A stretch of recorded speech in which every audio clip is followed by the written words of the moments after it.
श्री शिवाय नमस्तुभ्यम। आज सुनिए शिव महापुराण का अध्याय 12। आज के अध्याय में आप सुनेंगे उमा देवी का दिव्य रूप में देवताओं को दर्शन देना और अवतार ग्रहण करने का वर्णन है। ब्रह्मा जी बोले, हे नारद, देवताओं के द्वारा स्तुति किए जाने पर दुर्ग नामक राक्षस के द्वारा उत्पन्न संकट का नाश करने वाली जगन माता देवी दुर्गा देवताओं के समक्ष प्रकट हुई। वे रत्नों से जड़ित दिव्य परम अद्भुत कोमल बिछौने वाली तथा श्रेष्ठ रथ पर विराजमान थी। करोड़ों सूर्यों से भी अधिक प्रभायुक्त रम्य अंगों से भासित अपनी तेजो राशि के बीच विराजमान सुंदर रूप वाली अनुपम छवि से संपन्न अतुलनीय महामाया सदाशिव के साथ विलास करने वाली त्रिगुणात्मिका गुणों से रहित नित्या शिवलोक में निवास करने वाली त्रिदेव जननी चंडी शिवा, सभी कष्टों का नाश करने वाली सबकी माता महानिद्रा, सभी स्वजनों को मोक्ष प्रदान करने वाली उन भगवती शिवा को तेजो राशि की प्रभा के रूप में देवताओं ने देखा, किंतु उनके प्रत्यक्ष दर्शन की अभिलाषा वाले देवताओं ने पुनः उनकी स्तुति की। इसके बाद भगवती जी के दर्शन के अभिलाषी देवगण उन जगदम्बा की कृपा प्राप्त करके ही उनका प्रत्यक्ष दर्शन कर सके। देवी के दर्शन से सभी देवगणों को महान आनंद प्राप्त हुआ। उन्होंने बार बार उनको प्रणाम किया और वे विशेष रूप से उनकी स्तुति करने लगे। देवता बोले, हे शिवे, हे शर्वाणी, हे कल्याणी, हे जगदम्बे, हे महेश्वरी, हम सभी देवता सबके दुखों का नाश करने वाली आपको सदा प्रणाम करते हैं। हे देवेशी, वेद एवं शास्त्र भी आपको पूर्ण रूप से नहीं जानते हैं। हे शिवे, आपका ध्यान एवं महिमा वाणी एवं मन से अगोचर है।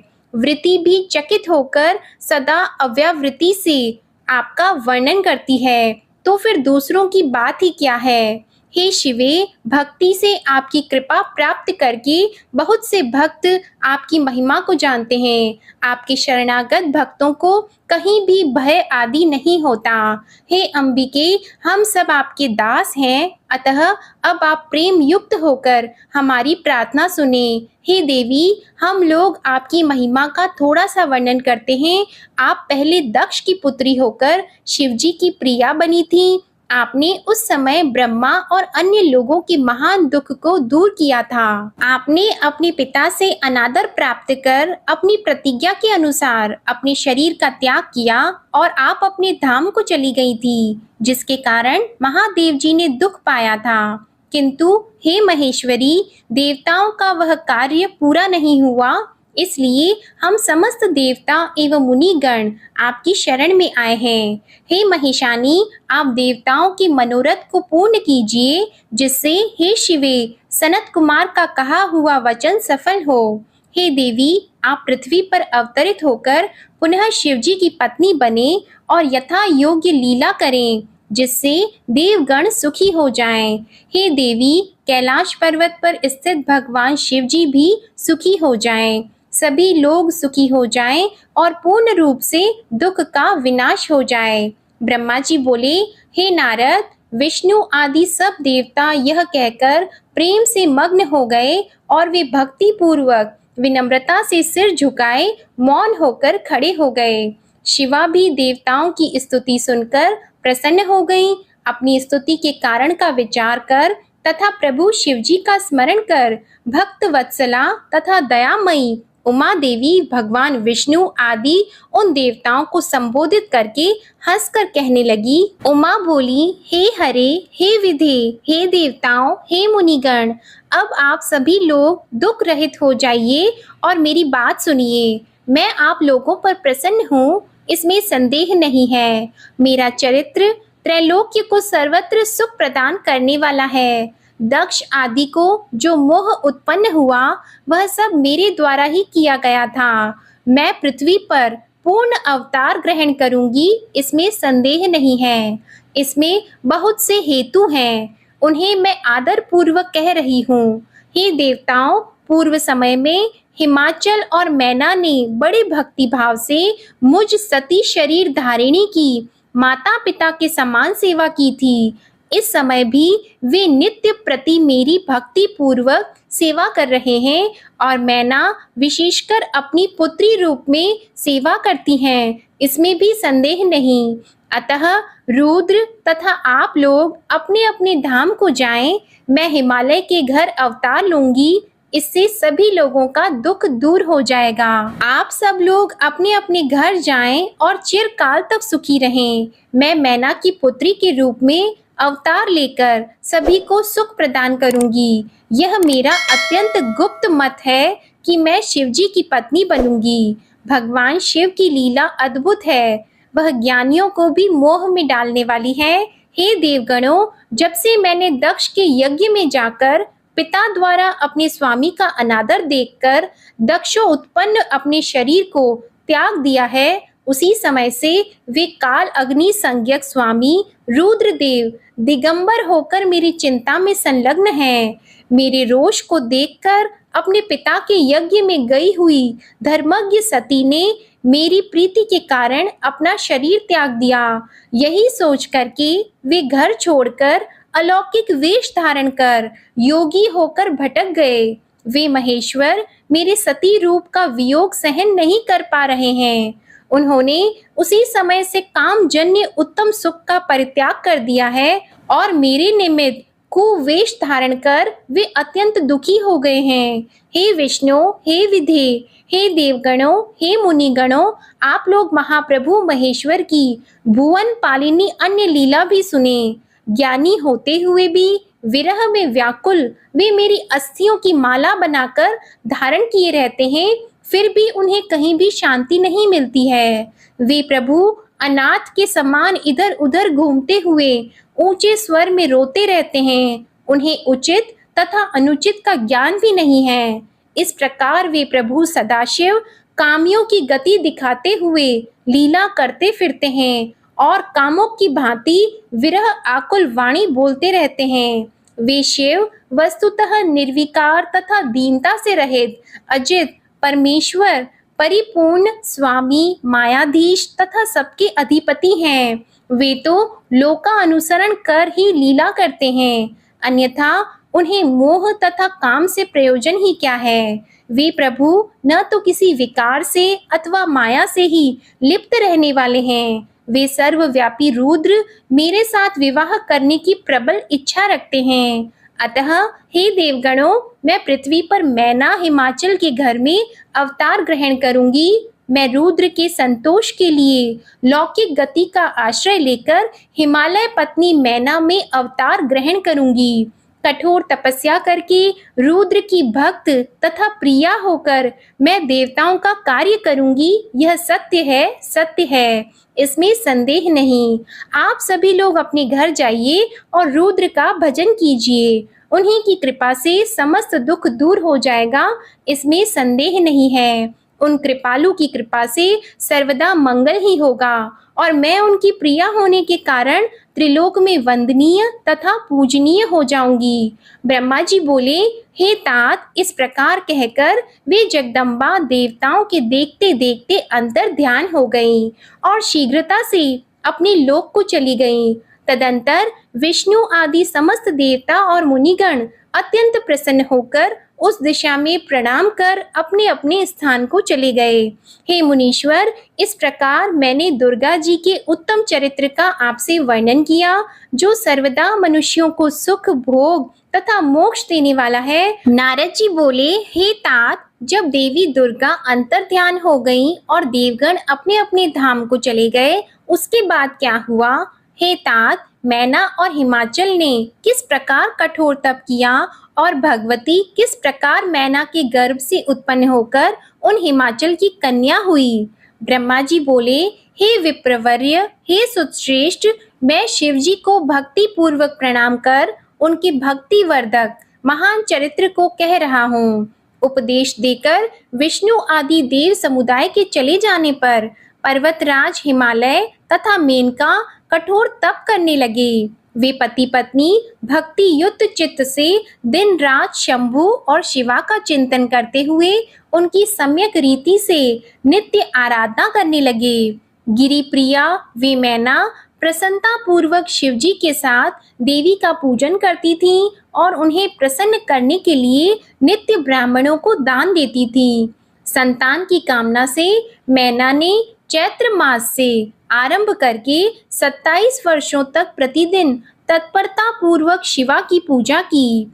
वे अष्टमी को उपवास करके नवमी तिथि को लड्डू, पीठी, खीर, गंध, पुष्प आदि अर्पण करती थीं।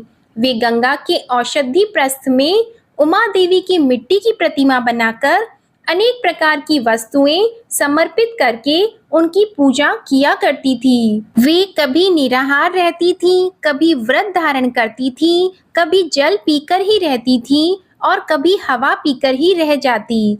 इस प्रकार विशुद्ध तेज से दीप्तिमती मैना ने प्रेम पूर्वक शिवा के चित्त लगाते हुए 27 वर्ष व्यतीत किए। 27वें वर्ष की समाप्ति पर जगन्मयी जगत जननी शंकर कामिनी उमा अत्यंत प्रसन्न हो गईं।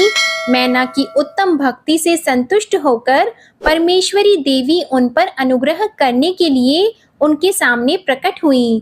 तेजो राशि के बीच में विराजमान तथा दिव्य अवयवों से संयुक्त उमा देवी प्रत्यक्ष होकर मैना से हंसती हुई कहने लगी। देवी बोली, हे महासाध्वी, जो तुम्हारे मन में हो वह वर मांगो। हे गिरिकामिनी, मैं तुम्हारी तपस्या से बहुत प्रसन्न हूँ। हे मैना, तुमने तपस्या, व्रत और समाधि के द्वारा जो प्रार्थना की है वह सब मैं तुम्हें प्रदान करूंगी और जब भी तुम्हारी जो इच्छा हो वह भी दूंगी।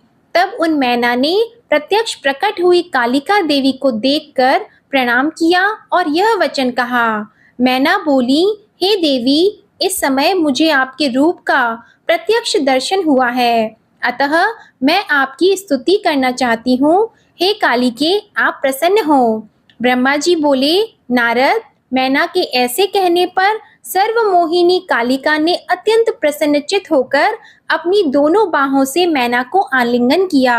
तत्पश्चात मेनका को महाज्ञान की प्राप्ति हो गई और वे प्रिय वचनों द्वारा भक्ति भाव से प्रत्यक्ष हुई शिवा कालिका की स्तुति करने लगी।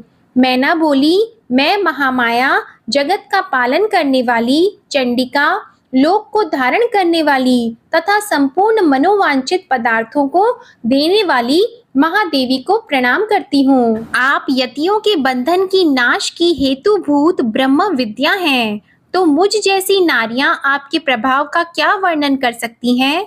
अथर्ववेद की जो हिंसा है वह आप ही हैं। हे देवी, आप मेरे अभीष्ट फल को सदा प्रदान कीजिए। भावहीन तथा अदृश्य नित्यानित्य तन्मात्राओं से आप ही पंचभूतों के समुदाय को संयुक्त करती हैं। आप उनकी शक्ति हैं और सदा नित्य रूपा हैं। आप समय समय पर योग युक्त एवं समर्थ नारी के रूप में प्रकट होती हैं। आप ही जगत की उत्पादिका और आधार शक्ति हैं। आप ही सबसे परे नित्या प्रकृति हैं, जिसके द्वारा ब्रह्मा के स्वरूप को वश में किया जा सकता है। वह विद्या आप ही हैं। हे माते, आज मुझ पर प्रसन्न होइए। ब्रह्मा जी बोले, हे नारद, मैना के इस प्रकार स्तुति करने पर दुर्गा कालिका ने पुनः मैना देवी से कहा, तुम अपना मनोवांछित वर मांग लो। उमा बोली, हे हिमाचल प्रिय, तुम मुझे प्राणों से अधिक प्रिय हो। तुम जो भी चाहती हो उसे मैं निश्चय ही दूंगी। तुम्हारे लिए मुझे कुछ भी अदेय नहीं है। महेश्वरी का अमृत के समान यह मधुर वचन सुनकर हिमगिरी कामिनी मैना अत्यधिक संतुष्ट होकर कहने लगी। मैना बोली, हे शिवे, आपकी जय हो, जय हो। हे प्राजे, हे महेश्वरी, यदि मैं कर पाने के योग्य हूँ तो आपसे पुनः श्रेष्ठ वर मांगती हूँ। हे जगदम्बिके, पहले तो मुझे 100 पुत्र हों। वे दीर्घ आयु वाले, पराक्रम से युक्त तथा रिद्धि सिद्धि से संपन्न हों। उन पुत्रों के पश्चात मेरी एक पुत्री हो, जो स्वरूप और गुणों से युक्त, दोनों कुलों को आनंद देने वाली तथा तीनों लोकों में पूजित हों। हे शिवे, आप ही देवताओं का कार्य सिद्ध करने के लिए मेरी पुत्री हों। हे भवाम्बिके, आप रुद्र देव की पत्नी हो और लीला करें। ब्रह्मा जी बोले, हे नारद, मेनका की यह बात सुनकर प्रसन्न हृदया देवी उमा उनके मनोरथ को पूर्ण करती हुई मुस्कुराकर यह वचन कहने लगी। देवी बोली, तुम्हें 100 बलवान पुत्र होंगे, उनमें एक बलवान और प्रधान होगा जो सबसे पहले उत्पन्न होगा। तुम्हारी भक्ति से संतुष्ट मैं स्वयं पुत्री के रूप में अवतीर्ण होंगी और समस्त देवताओं से सेवित होकर उनका कार्य सिद्ध करूंगी। ब्रह्मा जी बोले, ऐसा कहकर जगत धात्री परमेश्वरी कालिका शिवा मेनका के देखते देखते वहां अंतर ध्यान हो गईं। हे तात, महेश्वरी से अभीष्ट वर पाकर मेनका को भी अपार हर्ष हुआ और उनका तपस्या जनित क्लेश नष्ट हो गया। अत्यंत प्रसन्नचित्त साध्वी मेना उस दिशा में नमस्कार करके जय शब्द का उच्चारण करती हुई अपने स्थान को चली गईं। ऐसे तो मैना के प्रसन्न मुखमंडल से ही हिमवान को सारी बातों की जानकारी हो गई। फिर भी मैना ने अपने मुख से वरदान की सारी बात पुनरुक्त वचनों के समान हिमालय से पुनः कह दी। मैना का वचन सुनकर पर्वतराज हिमालय प्रसन्न हुए और उन्होंने शिवा में भक्ति रखने वाली अपनी उन प्रिया की प्रेम पूर्वक प्रशंसा की। तत्पश्चात जब वो गर्भवती हुई तब समय अनुसार उन्होंने एक उत्तम पुत्र को जन्म दिया जिसका नाम मैनाक था। उसने समुद्र के साथ उत्तम मैत्री की। वह अद्भुत पर्वत नाग वधुओं के विहार का स्थल है। हे देवर्षि, जिस समय इंद्र ने पर्वतों पर क्रोधित होकर उनके पंख काटना प्रारंभ किया, उस समय वज्र द्वारा कटे हुए पर्वतों के पंखों को देखकर वह मैनाक वेदना से अनजान ही रहा और पंख युक्त ही रहा। हिमालय के 100 पुत्रों में मैनाक सबसे श्रेष्ठ और महाबल तथा पराक्रम से युक्त था। अपने आप प्रकट हुए समस्त पर्वतों में एकमात्र मैनाक ही पर्वतराज के पद पर अधिष्ठित हुआ। उस समय हिमालय के नगर में महान उत्सव हुआ। दोनों पति पत्नी अत्यधिक प्रसन्नता को प्राप्त हुए और उनका क्लेश नष्ट हो गया। उन्होंने ब्राह्मणों को दान दिया तथा अन्य लोगों को भी धन प्रदान किया। शिवा शिव के चरण युगल में उन दोनों का अत्यधिक स्नेह हो गया। ब्रह्मा जी बोले, हे नारद, कुछ समय बीतने के पश्चात उन पति पत्नी दोनों ने देवताओं के कार्य के लिए जन्म हेतु भक्ति पूर्वक जगदम्बा का स्मरण किया। इधर अपने पिता के यज्ञ में योग द्वारा शरीर त्याग करने वाली भगवती चंडिका ने हिमालय पत्नी मैना के गर्भ से जन्म लेने का विचार किया। प्रसन्न होने पर संपूर्ण कामनाओं को देने वाली वे महेश्वरी अपने वचन को सत्य करने के लिए पूर्ण अंश से हिमवान के चित्त में प्रविष्ट हुई। तत्पश्चात मैना ने शुभ अभीष्ट गर्भ लक्षण को धारण किया। हे मुने, उस समय विष्णु आदि देवता तथा मुनिगण आकर गर्भ में स्थित शिवा की स्तुति करने लगे। देवगण बोले, हे दुर्गे, हे जगदम्बे, हे महेश्वरी, आपकी जय हो, आपकी जय हो। हम सभी आपकी शरण में प्राप्त हुए हैं। हे शिवप्रिये, हे महेश्वरी, देवताओं के दुख को दूर करने वाली आप तीनों लोकों की माता और भक्तों से स्नेह रखने वाली हैं। हे महेश्वरी, हम सभी देवगण आपकी कृपा से सनाथ हो जाएंगे। इस संसार के सभी सुखी मनुष्य आपके द्वारा ही उत्तम सुख प्राप्त करते हैं। आपके बिना इस त्रिलोक में कुछ भी शोभा नहीं देता। ब्रह्मा जी बोले, इस प्रकार सभी देवगण प्रसन्न चित्त होकर गर्भ स्थित महेश्वरी की बहुत स्तुति करके अपने अपने धाम को चले गए। जब 9वां महीना बीत गया और 10वां भी पूरा हो चला, तब गर्भ स्थित जगदम्बा महाकाली ने गर्भ से बाहर आने की इच्छा की। वह समय बड़ा सुहावना हो गया। नक्षत्र, तारे और ग्रह शांत हो गए। आकाश निर्मल हो गया और सभी दिशाओं में प्रकाश फैल गया। अनेक प्रकार की सुख स्पर्शी वायु बहने लगी। देवता आकाश में दुंदुबियां बजाने लगे। वहां फूलों की वर्षा होने लगी तथा श्रेष्ठ गंधर्व गान करने लगे। उसी अवसर पर आद्या शक्ति सती शिवा देवी मैना के सामने अपने रूप में प्रकट हुई। वे वसंत ऋतु के चैत्र मास में 9वीं तिथि को मृगशिरा नक्षत्र में आधी रात के समय चंद्रमंडल से गंगा की भांति प्रकट हुई। वे शिवा मैना के गर्भ से अपने स्वरूप से इस प्रकार प्रकट हुई जैसे समुद्र से महालक्ष्मी का आविर्भाव हुआ था। उस समय भगवती के प्रकट होने पर शंकर जी प्रसन्न हो गए और अनुकूल गंभीर सुगंधित तथा शुभ वायु बहने लगी। उस समय जल की वर्षा के साथ पुष्प वृष्टि होने लगी, शांत अग्नि प्रज्वलित हो उठी और बादल गरजने लगे। उस अवसर पर विष्णु आदि समस्त देवगण सुखी होकर वहां आ गए और प्रेम से जगदम्बा का दर्शन करने लगे। वे शिवलोक में निवास करने वाली शिवप्रिया महाकाली दिव्य रूप धारिणी उन महामाया जगदम्बा की स्तुति करने लगी। देवता बोले, हे जगदम्बे, हे महादेवी, आप देवताओं का कार्य पूर्ण करने वाली हैं, इसलिए हम सभी आपको सदा प्रणाम करते हैं। हे भक्त वत्सले, आप हर प्रकार के देवताओं का कल्याण करें। आपने मैना का मनोरथ पूर्ण किया है, अब शिव का भी मनोरथ पूर्ण करें। ब्रह्मा जी बोले, इस प्रकार विष्णु आदि देवता शिवा की स्तुति कर उन्हें प्रणाम करके उनकी परम गति की प्रशंसा करते हुए अपने अपने धाम को चले गए। हे नारद, नील कमल के दल के समान कांतिमयी उन श्यामा भगवती को उत्पन्न हुआ देखकर मैना परम प्रसन्न हो गईं। उस दिव्य रूप को देखकर गिरिप्रिया मैना को ज्ञान प्राप्त हो गया। वे उन्हें परमेश्वरी जानकर अत्यंत हर्षित होकर उनकी स्तुति करने लगी। मैना बोली, हे जगदम्बे, हे अंबिके, आपने बड़ी कृपा की जो सुशोभित होती हुई मेरे सामने प्रकट हुई। हे शिवे, आप संपूर्ण शक्तियों में आद्या शक्ति तथा तीनों लोकों की जननी हैं। हे देवी, आप भगवान शिव को सदा ही प्रिय हैं तथा संपूर्ण देवताओं से स्तुत पराशक्ति हैं। हे महेश्वरी, आप कृपा करें और इसी रूप से मेरे ध्यान में स्थित हो जाएं और अब मेरी पुत्री के समान प्रत्यक्ष रूप धारण करें।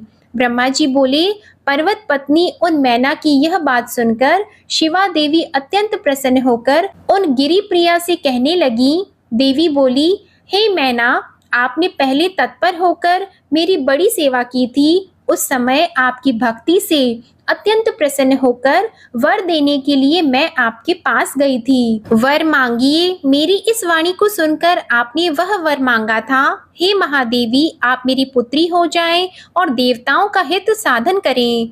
तब मैं आपको आदर पूर्वक वह वर देकर अपने धाम को चली गई। हे गिरि कामिनी, अब समय पाकर मैं आपकी पुत्री हुई हूँ। आज मैंने जो दिव्य रूप धारण किया है वह इसलिए कि आपको मेरा स्मरण हो जाए, अन्यथा मनुष्य रूप में प्रकट होने पर मेरे विषय में आप अनजान ही बनी रहती।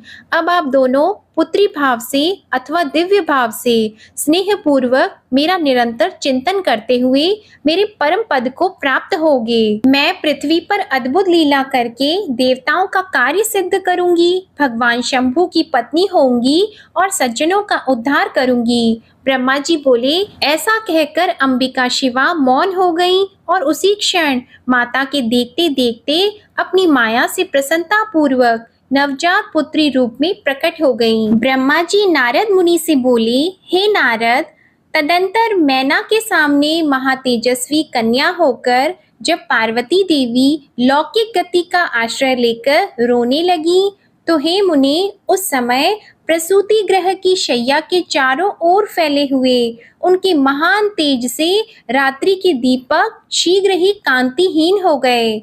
उनका मनोहर रुदन सुनकर घर की सब स्त्रियां प्रसन्न हो गईं और शीघ्र ही प्रेम पूर्वक वहां चली आईं। तब अंतःपुर के दूत ने देव कार्य संपन्न करने वाले कल्याणकारक तथा सुख देने वाले पार्वती जन्म को शीघ्र ही पर्वतराज को बताया। पुत्री जन्म का समाचार सुनाने वाले अंतःपुर के दूत को न्योछावर रूप में देने हेतु उन पर्वतराज के लिए श्वेत छत्र तक अदेय नहीं रहा। तत्पश्चात पुरोहित और ब्राह्मणों के साथ गिरिराज वहां गए और उन्होंने अपूर्व कांति से सुशोभित हुई उस कन्या को देखा। नील कमल के समान श्याम वर्ण सुंदर कांति से युक्त तथा अत्यंत मनोरम उस कन्या को देखकर ही गिरिराज अत्यंत प्रसन्न हो गए। नगर में रहने वाले समस्त स्त्री एवं पुरुष परम प्रसन्न हुए। इस समय नगर में अनेक प्रकार के बाजे बजने लगे और बहुत बड़ा उत्सव होने लगा। मंगल गान होने लगा और वीरांगनाएं नृत्य करने लगी। गिरिराज ने कन्या का जात कर्म संस्कार कर द्विजातियों को दान दिया। उसके बाद दरवाजे पर आकर हिमाचल ने महान उत्सव मनाया और प्रसन्नचित्त होकर भिक्षुक को बहुत सा धन दिया। तदंतर हिमवान ने शुभ मुहूर्त में मुनियों के साथ उस कन्या के काली आदि सुखदायक नाम रखे। उन्होंने उस समय ब्राह्मणों को प्रेम तथा आदर पूर्वक बहुत सा धन प्रदान किया और गान पूर्वक अनेक प्रकार का उत्सव कराया। इस प्रकार उत्सव मनाकर बार बार काली को देखते हुए सपत्नीक हिमालय अनेक पुत्रों वाले होने पर भी बहुत आनंदित हुए। देवी शिवा गिरिराज के घर में वर्षा के समय गंगा के समान तथा शरद ऋतु की चांदनी के समान बढ़ने लगी। इस प्रकार परम सुंदरी तथा दिव्य दर्शन वाली कालिका देवी प्रतिदिन चंद्रकला के समान शोभा युक्त होकर बढ़ने लगी। सुशीलता आदि गुणों से संयुक्त तथा बंधुजनों की प्रिय उस कन्या को कुटुंब के लोग अपनी कुल परंपरा के अनुसार पार्वती इस नाम से पुकारने लगे। हे मुने, माता ने उन कालिका को उमा कहकर तपस्या करने से मना किया था, अतः बाद में वे सुमुखी लोक में उमा नाम से विख्यात हुई। पुत्रवान होते हुए भी पर्वतराज हिमालय सर्व सौभाग्य युक्त उस पार्वती नामक अपनी संतान को देखते हुए तृप्त नहीं होते थे, क्योंकि हे मुनीश्वर, वसंत ऋतु नाना प्रकार के पुष्पों में रस होने पर भी भ्रमरावली आम के बोर पर ही विशेष रूप से आसक्त होती है। वे पर्वतराज हिमालय उस पार्वती से उसी प्रकार पवित्र तथा विभूषित हुए जिस प्रकार संस्कार से युक्त वाणी से विद्वान पवित्र तथा विभूषित होता है। जिस प्रकार महान प्रभावशाली शिखा से भवन का दीपक एवं त्रिमार्ग गामिनी गंगा से सन्मार्ग शोभित होता है, उसी प्रकार पार्वती द्वारा पर्वतराज सुशोभित हुए। वे पार्वती बचपन में अपनी सहेलियों के साथ गेंद, पुतला तथा गंगा की बालुका बनाई गई वेदियों द्वारा क्रीड़ा करती थी। उसके अनंतर हे मुने, वे शिवा देवी उपदेश के समय एकाग्रचित होकर सद्गुरु से अत्यंत प्रीति पूर्वक सभी विद्याएं पढ़ने लगी। जिस प्रकार शरद ऋतु में हंस पंक्ति गंगा को तथा रात्रि में अमृतमयी चंद्र किरणें औषधियों को प्राप्त होती है, उसी प्रकार उन पार्वती को पूर्व जन्म की विद्याएं स्वयं प्राप्त हो गईं। हे मुने, इस प्रकार मैंने शिवा की कुछ लीला का ही आपसे वर्णन किया। अब अन्य लीला का भी वर्णन करूंगा, आप प्रेम पूर्वक सुने। ब्रह्मा जी बोले, हे नारद, एक समय की बात है, आप शिव जी से प्रेरित होकर प्रसन्नता पूर्वक हिमालय के घर गए।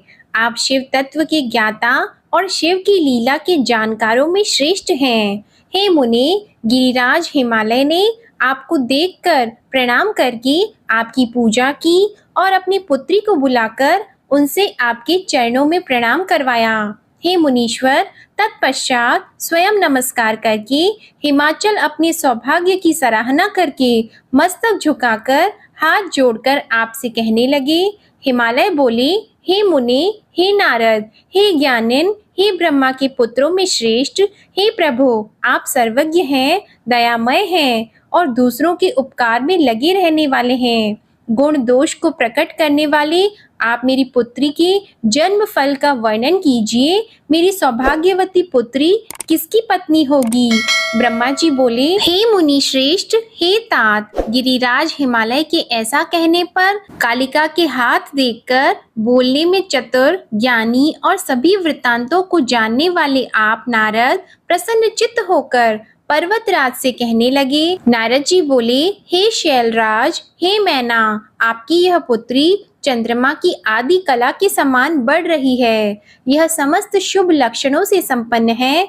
यह अपनी पति के लिए अत्यंत सुखदायिनी, माता पिता की कीर्ति को बढ़ाने वाली, समस्त नारियों में परम साध्वी और स्वजनों को सदा महान आनंद देने वाली होगी। हे गिरे, आपकी पुत्री के हाथ में उत्तम लक्षण विद्यमान है। केवल एक रेखा विलक्षण है। उसका फल यथार्थ रूप से सुनिए। इसे ऐसा पति प्राप्त होगा जो योगी, निर्गुण, निष्काम, माता पिता से रहित, मानव विहीन और अमंगल वेश वाला होगा। ब्रह्मा जी बोले, हे नारद, आपकी इस बात को सुनकर और सत्य मानकर वे मैना तथा हिमालय दोनों पति पत्नी बहुत दुखी हुए। परंतु हे मुनि, जगदम्बा शिवा आपके उस प्रकार के वचन को सुनकर और इन लक्षणों से युक्त उन शिव को मानकर मन ही मन अत्यंत हर्षित हुई। नारद जी की बात कभी झूठ नहीं हो सकती, यह सोचकर वे शिवा शिव के युगल चरणों में संपूर्ण हृदय से अत्यंत स्नेह करने लगी। हे नारद, उस समय मन ही मन दुखी होकर हिमवान ने आपसे कहा, मुनि, उस रेखा का फल सुनकर मुझे बड़ा दुख हुआ है, मैं क्या उपाय करूं? हे मुनि, यह सुनकर महान कौतुक करने वाले और वार्तालाप विशारद आप मंगलकारी वचनों द्वारा हिमालय को हर्षित करते हुए कहने लगे। नारद जी बोले, हे गिरिराज, आप स्नेह पूर्वक सुनिए, मेरी बात सच्ची है, वह झूठ नहीं होगी। हाथ की रेखा ब्रह्मा जी की लिपि है, निश्चय ही वह मिथ्या नहीं होती। हे शैल, इसका पति वैसा ही होगा, इसमें संशय नहीं। परंतु आप इसके उपाय को प्रेम पूर्वक सुनिए, जिसे करके आप सुख प्राप्त करेंगे। उस प्रकार के वर तो लीला रूपधारी प्रभु शिव ही हैं। उनमें समस्त कुलक्षण सद्गुणों के समान ही हैं। समर्थ पुरुष में दोष दुख का कारण नहीं होता, असमर्थ में ही वह दुखदायक होता है। इस विषय में सूर्य, अग्नि और गंगा का दृष्टांत जानना चाहिए। इसलिए आप विवेक पूर्वक अपनी कन्या शिवा को शिवजी को अर्पण कीजिए। भगवान शिव सर्वेश्वर, सबके सेव्य, निर्विकार, सामर्थ्यशाली और अविनाशी हैं। विशेषतः वे तपस्या से वश में हो जाते हैं।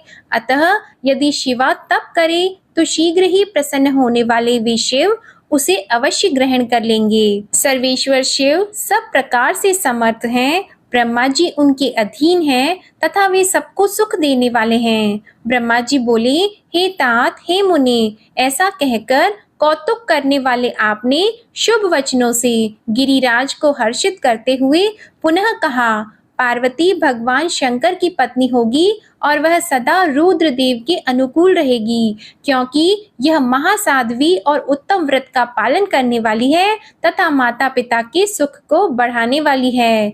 यह तपस्विनी भगवान शिव के मन को अपने वश में कर लेगी और वे भी इसके सिवा किसी दूसरी स्त्री से विवाह नहीं करेंगे। इन दोनों का जैसा प्रेम है वैसा प्रेम न तो किसी का हुआ है, न इस समय है और न ही आगे होगा।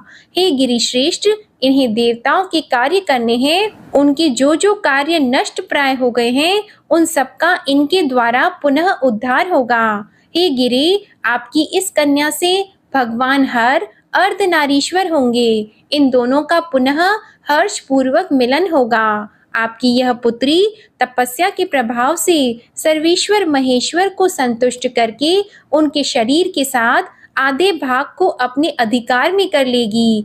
यह आपकी कन्या अपनी तपस्या से उन शिव को संतुष्ट कर विद्युत तथा सुवर्ण के समान गौरव वर्ण की होगी। इसलिए यह कन्या गौरी नाम से विख्यात होगी और ब्रह्मा, विष्णु तथा समस्त देवगण इनका पूजन करेंगे। हे गिरिश्रेष्ठ, आप इस कन्या को किसी दूसरे के लिए नहीं देना और इस रहस्य को देवताओं से कभी प्रकट नहीं करना। ब्रह्मा जी बोले, हे देवर्षि, हे नारद मुनि, आपके यह वचन सुनकर वाक्य विशारद हिमालय आपसे यह वाक्य कहने लगे। हिमालय बोले, हे मुनि, हे नारद, मैं आपसे कुछ निवेदन कर रहा हूँ, आप उसे प्रेम पूर्वक सुनिए और आनंद का अनुभव कीजिए। सुना जाता है कि वे महादेव जी आसक्तियों का त्याग करके अपने मन को संयम में रखते हुए नित्य तपस्या करते हैं और देवताओं की भी दृष्टि में नहीं आते। हे देवर्षि, ध्यान मार्ग में स्थित हुए वे भगवान शंकर पर ब्रह्मा में लगाए हुए अपने मन को किस प्रकार विचलित करेंगे, इस विषय में मुझे महान संशय है। दीपक की लौ के समान प्रकाशमान, अविनाशी, प्रकृति से परे, निर्गुण और निरीह जो पर ब्रह्मा है, वही उनका अपना सदाशिव नामक स्वरूप है। अतः वे उसी का सर्वत्र साक्षात्कार करते हैं। किसी बाह्य वस्तु पर दृष्टिपात नहीं करते। हे मुने, यहाँ आए हुए किन्नरों के मुख से उनके विषय में नित्य ऐसा सुना जाता है। क्या यह बात मिथ्या ही है? विशेषतः यह बात भी सुनने में आती है कि उन भगवान हर ने पूर्व समय में सती के समक्ष प्रतिज्ञा की थी। उसे मैं कहता हूँ, आप सुने।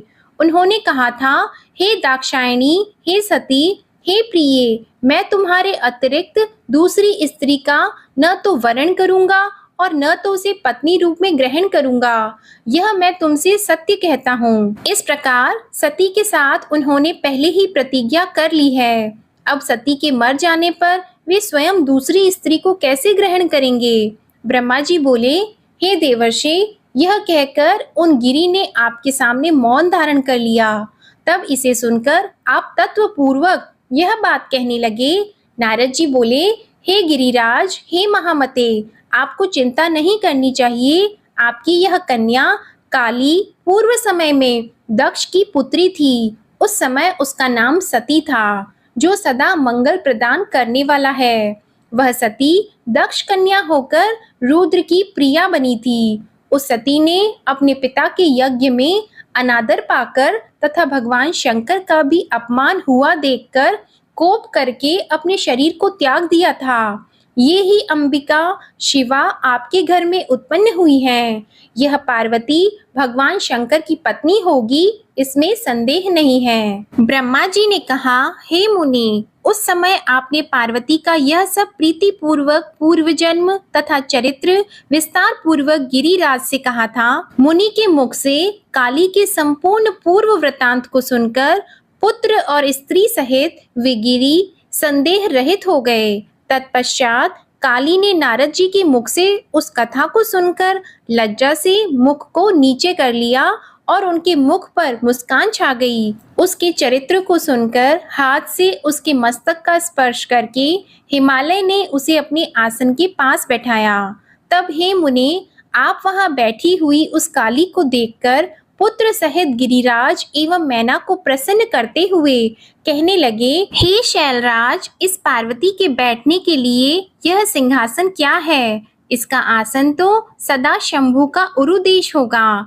यह तुम्हारी तनया शिव जी के उस आसन को प्राप्त करेगी जहाँ किसी की दृष्टि अथवा मन तक नहीं जा सकेगी। ब्रह्मा जी बोले, हे नारद, इस प्रकार आप गिरिराज से उदार वचन कहकर वहां से स्वर्ग चले गए और वे गिरिराज भी चित्त में प्रसन्न होकर संपूर्ण समृद्धियों से युक्त अपने घर चले गए।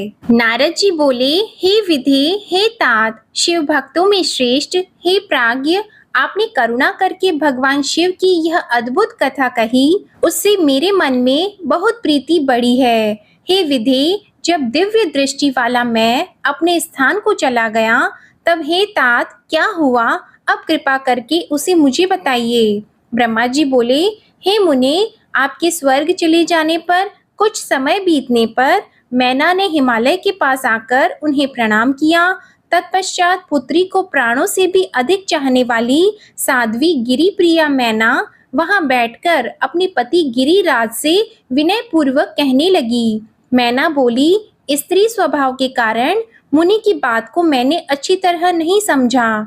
मेरी तो यह प्रार्थना है कि आप कन्या का विवाह किसी सुंदर वर के साथ कर दीजिए।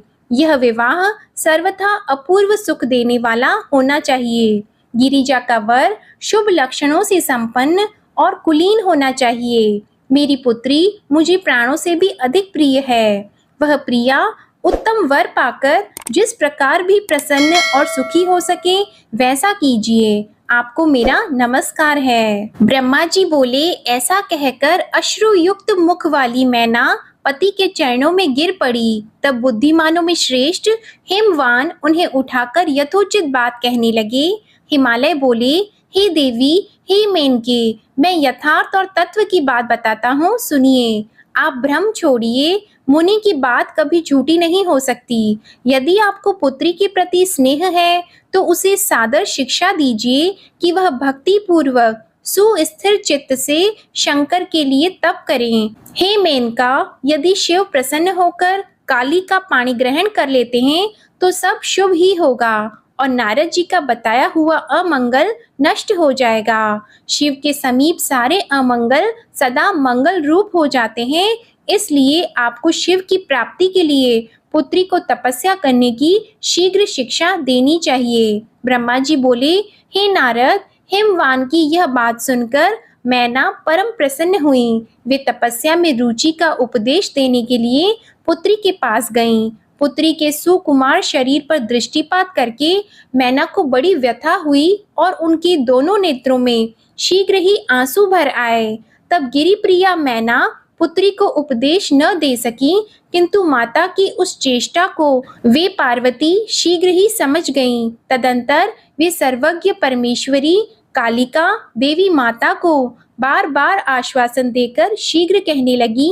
पार्वती बोली, हे माते, हे महाप्राज्ञे, सुनिए, आज की रात्रि के ब्रह्म मुहूर्त में मैंने एक स्वप्न देखा है, उसे बताती हूँ, आप कृपा करें।